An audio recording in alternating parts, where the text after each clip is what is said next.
निराशा, निरुत्साह और अवसाद कब एगो आदमी के ऊपर आवेला? थक जइला के बाद। दूसर का, बीमारी में दुख उठौला पर।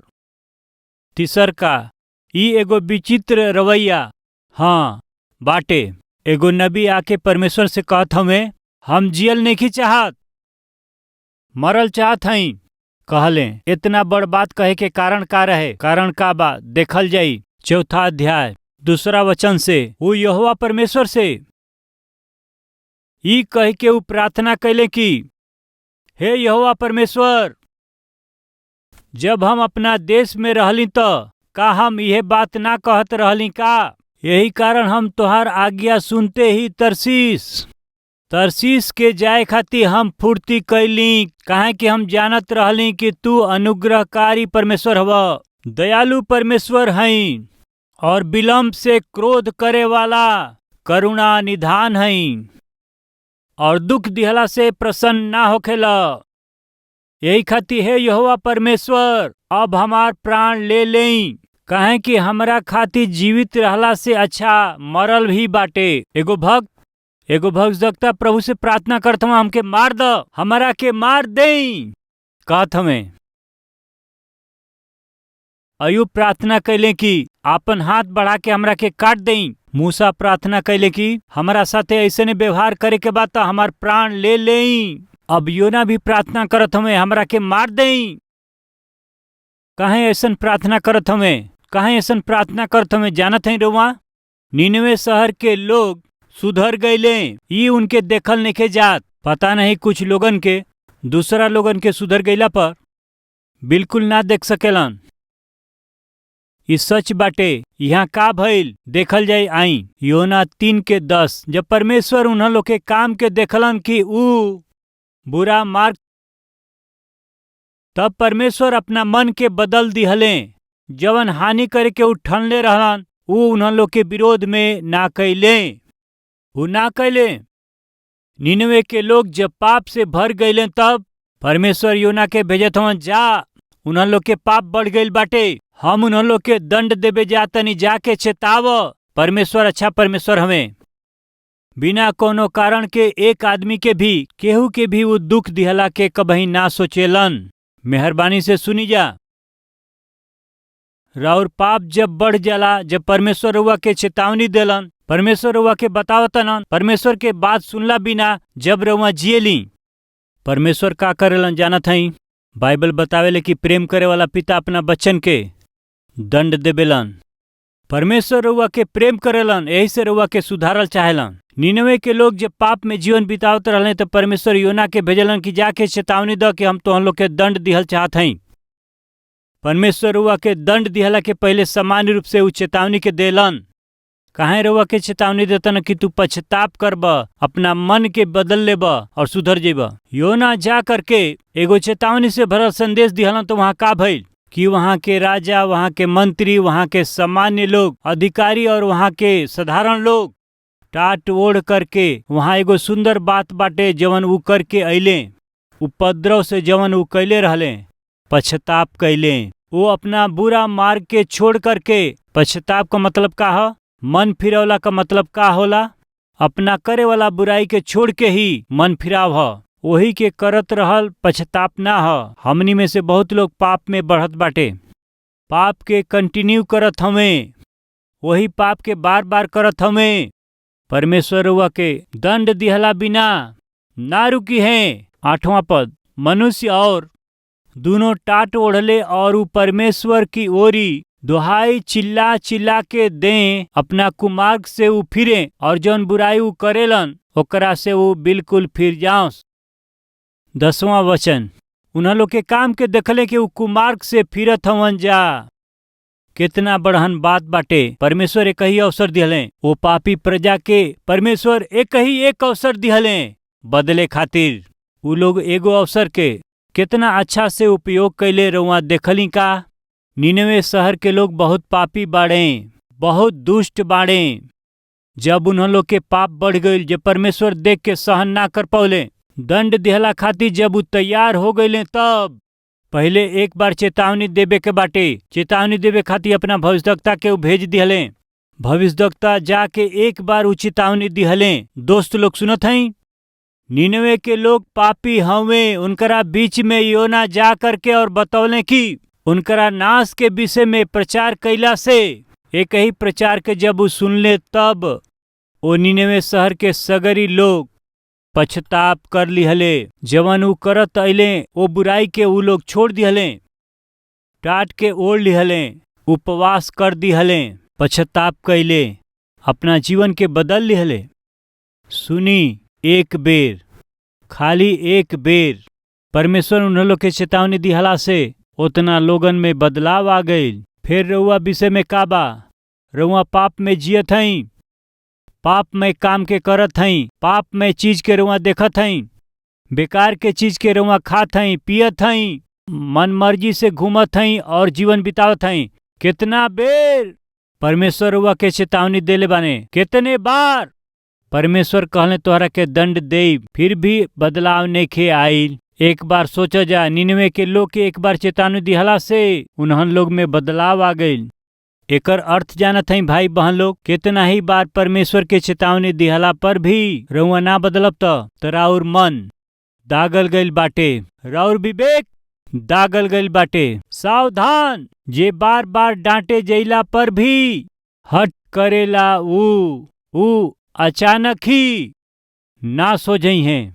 नीति वचन 29 अध्याय ओकर पहला वचन के केतनो बार डटला से रउआ में बदलाव नइखे आवत। केतनो बार परमेश्वर रउआ के चेतावनी देतन, बाकी रउआ में बदलाव नइखे आवत। राउर जीवन जैसे रहे वैसे ही राउर जीवन बा।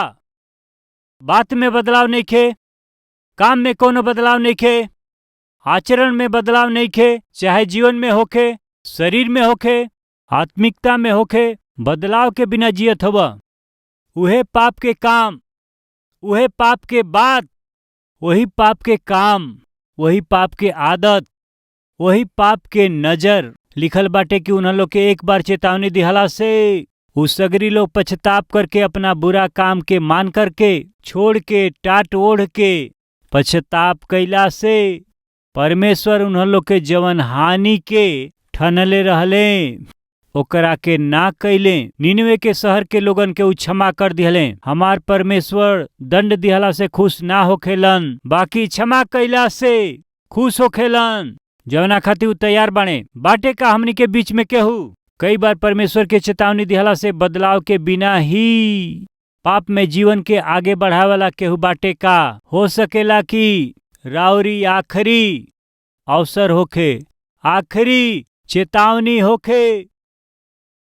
ये चेतावनी पर भी ध्यान ना दे के रउआ मन मर्जी से जियब तो परमेश्वर रउआ दोबारा उठ ना सकी, दंड देवे खातिर तैयार बाणे। सावधान हो जाई, जे बार बार डांटे जइला से हट करेला ऊ त अचानक ही नाश हो जई हैं, ऐसन बाइबिल बतावेले। निनवे के लोग कुकर्मी हवे। जब योना जाके प्रचार कैले उ सगरी लोग बदल गेले। जब सब बदल गए तब सब अच्छा भइला के बाद में जब सब सुख से, शांति से, आनंद से रहे लाग, तब योना के का करे के चाही? खुश होके के चाही, बाकी खुश ना भइले। जैसे ही निनवे के लोग सुधर गइलन जा, निनवे शहर के लोग परमेश्वर की ओर फिरले। सैकड़ों की संख्या में, हजारों की संख्या में वो परमेश्वर के पास आवे लगलन। ओकरा के देख के योना सह ना पौले और का कहत हमें, मार दो, ऐसन बाटे तो हम जियल नहीं चाहत, हमके मार दो। योना 1 मिनट रुक, काहे खातिर मरल चाहत हव? वो सुधर गइल बाणे, हम उन्हों लोग के देख नहीं पावत। हमनी के बीच के एकर अर्थ जानत हई रउआ? योना नबी तो हमें, बाकी अंदर एगो बीमारी बाटे। का ह जानत?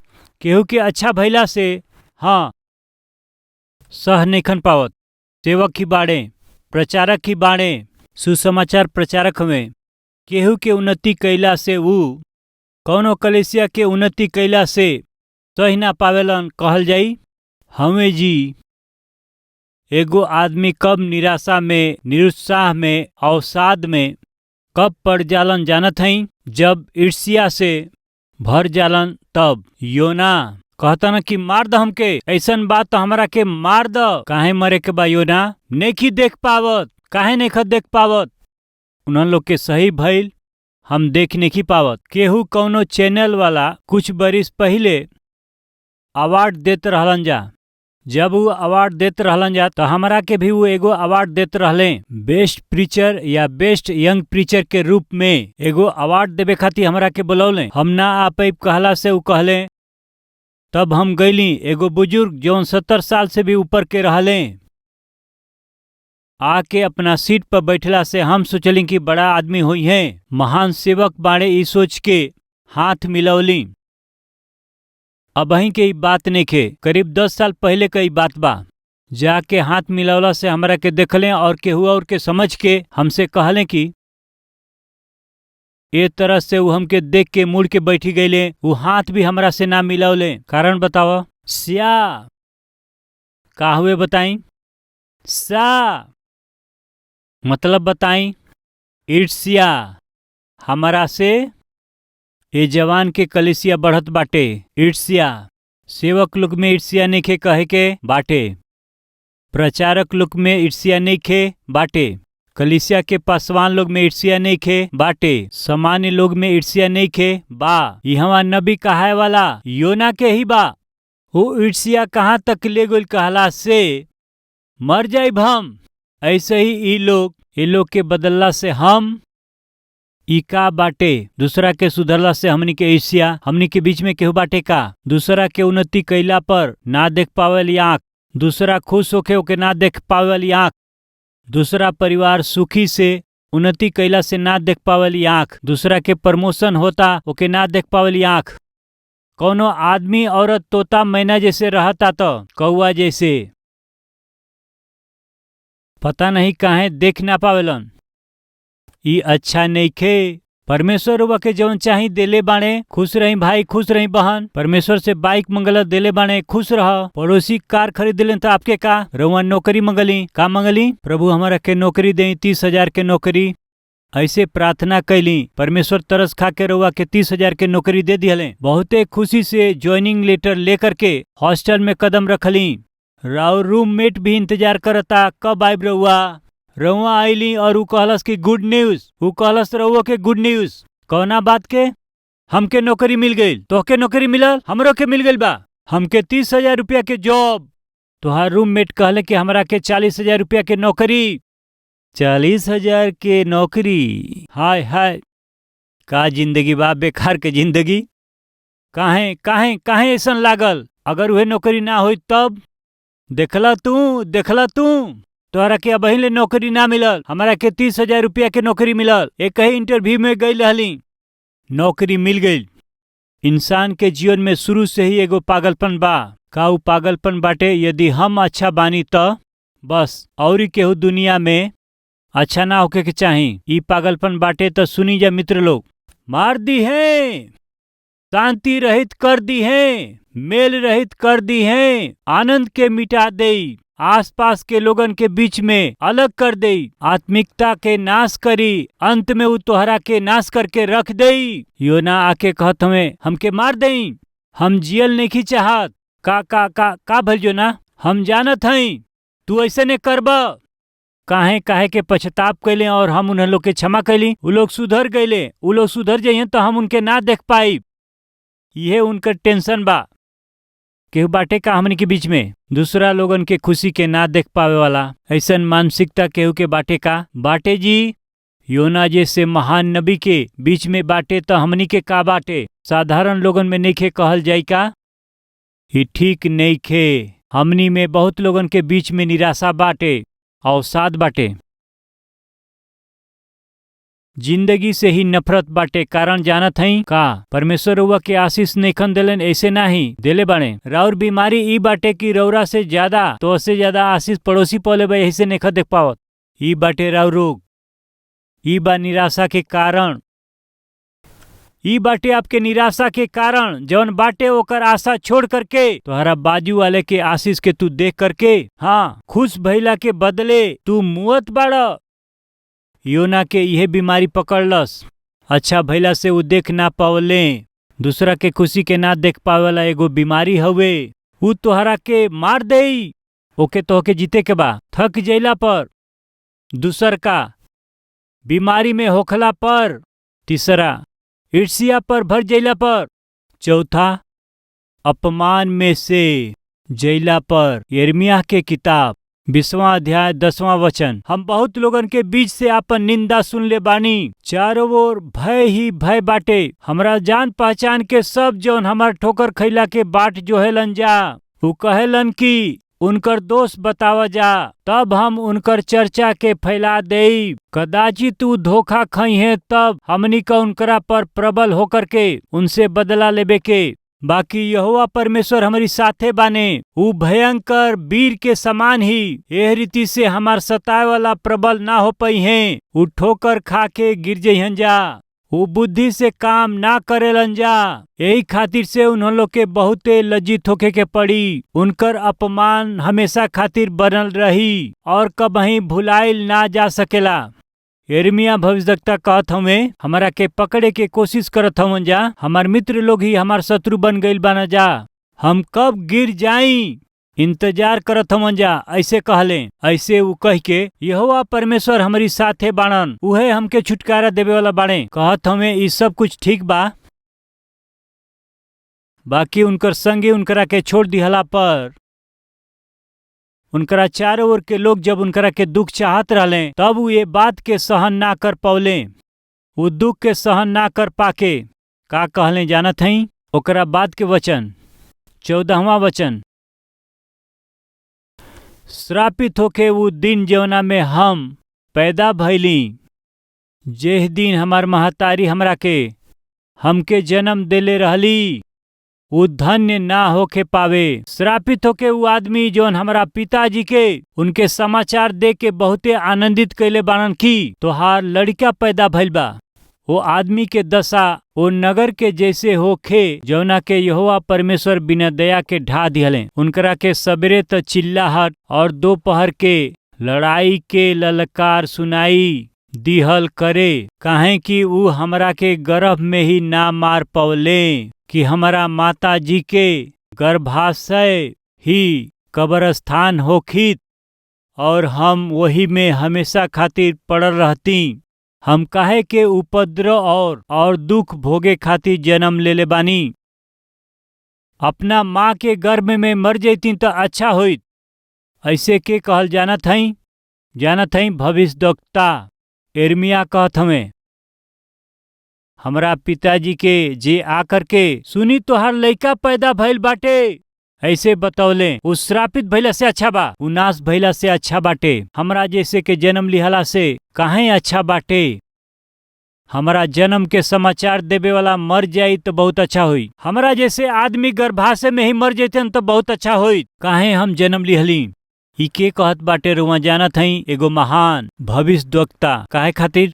ओकर कारण बतावत हमें। परिश्रम और हम दुख के देखी और हम अपन दिन नामधराई में ही व्यतीत करी।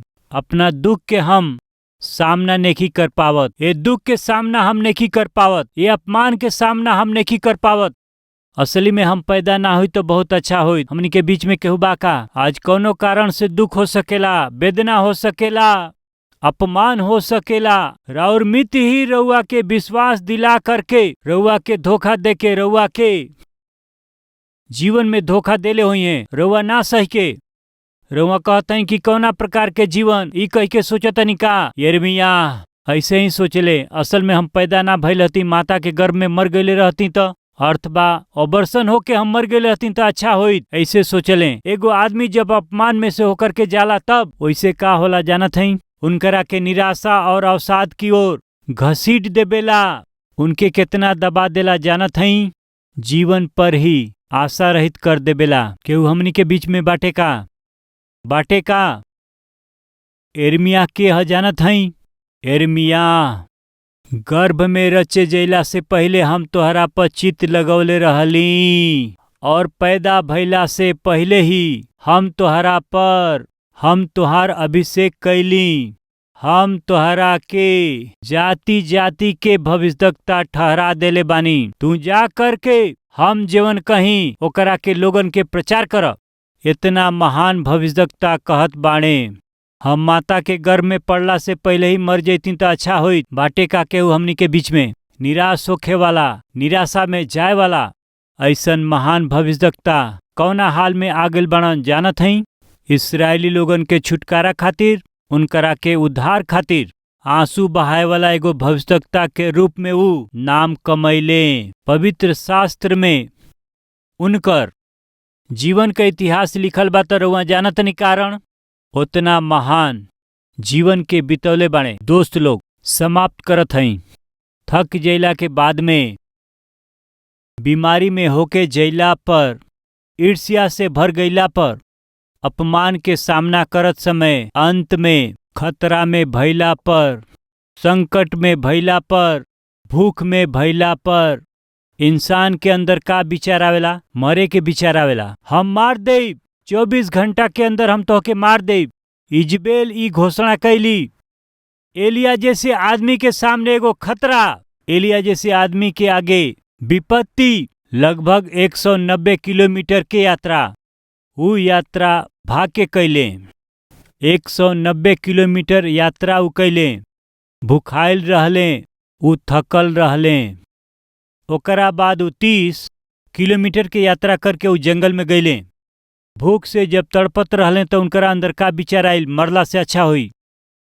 मेहरबानी से रउआ ध्यान देई, जब रउआ के भूख लागल हुई तो शैतान परीक्षा करी। यीशु मसीह जब 40 दिन भूख से रह के उपवास और प्रार्थना करते रहले, वही समय में देह में जब वो कमजोर रहले, शैतान आ करके यीशु मसीह के परीक्षा कैलस। आज हमने के बीच में केहू बा? अच्छा वेतन ना होके, 2 जून के रोटी भी खाए के ना मिले, ना होखला के कारण भूख से तड़पे वाला केहू बाटे का? तो फिर सुनी, वही समय में शैतान आकर के निराशा से और अवसाद से रुआ के भरी। तोहरा के मरल अच्छा होई, तोहके 2 जून के रोटी नहीं मिलत, पेट भर के बच्चन के नहीं दे पावत, मर जा। वही समय परमेश्वर स्वर्ग से अपना दूत के भेज के भूख से, अपमान से, संकट से, खतरा में फंसल वो एलिय्याह के पेट भर के उनकरा के भोजन दिहले। जवन खतरा और संकट ओकरा के आसपास भी ना आवे दिहलन। ई कह के हम समाप्त करत बानी। जौना संकट से रउआ डरत हई, कौन सा संकट आई जानत हई? भूख से तड़पत हई तो हमार परमेश्वर ऐसन परिस्थिति से रउआ के छोड़ावे उ जात बाणे। विश्वास करे वाला हमारी साथे मिल के प्रार्थना करी जा।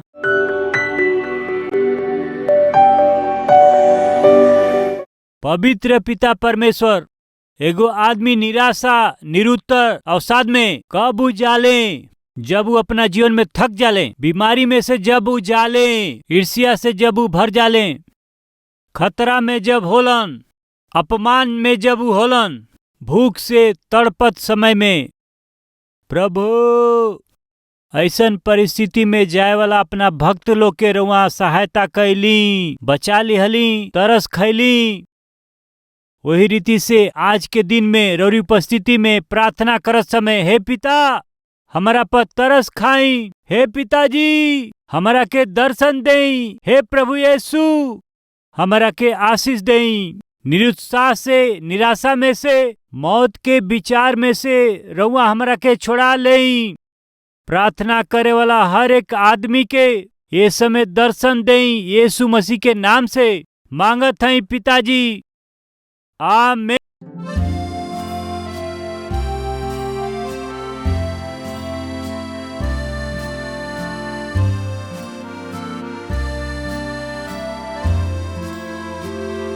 हमार पता बा Calvary, post box number 30, Kukatpally, Hyderabad 72।